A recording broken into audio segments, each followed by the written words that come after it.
Hi, I'm back here at the MENC Network stage with Elizabeth Ann McAnally at Wilson Middle School in Philadelphia. And Elizabeth, you were just doing a panel on interdisciplinary approaches to general music. And Yes. what kinds of bridges can you make between general music and other curricula at the school? Oh, many, many things. When kids know the connections between what they're learning about in one class and what they're learning about in another class, it makes it a richer experience for them in both of the subject areas.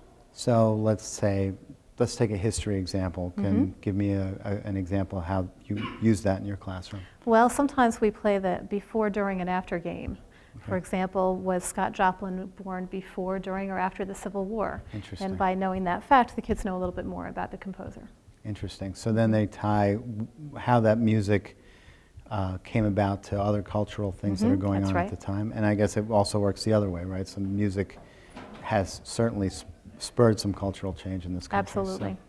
So now, in dealing with the teachers who are sitting and observing your panel, what kinds of questions were they giving you about interdisciplinary approaches? Well, we had a very nice conversation between the panel members and the attendees about how we can incorporate interdisciplinary connections and how that might fit in with the more performance-oriented aspects of our jobs.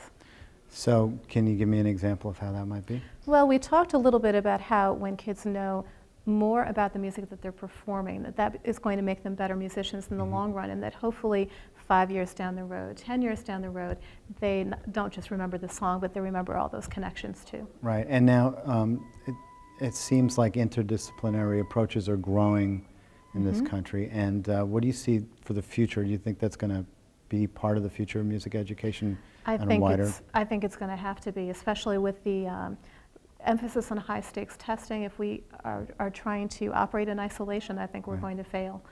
We need to be in tune with the mission of the school as a whole. Right. Well, it's interesting because, you know, music is obviously something a lot of kids connect to, and, you know, we've all had the experience of maybe trying to memorize something by using a song, but also, you know, we remember things that we're interested in. So I'm sure that, you know, some of the other disciplines can tap into the music resource. So how do you get the other teachers, the history teachers, the English teachers, or even the math and science teachers who all connect to music, how do you get them to draw what's built into your general music program? Well, I think it's all about building relationships between colleagues. I really haven't found any colleague in my building who wasn't willing to work together on a project that they knew was good for the kids. It's just a matter of developing those connections with your colleagues. Okay. Well, thank you very much for joining us at the MENC Network stage.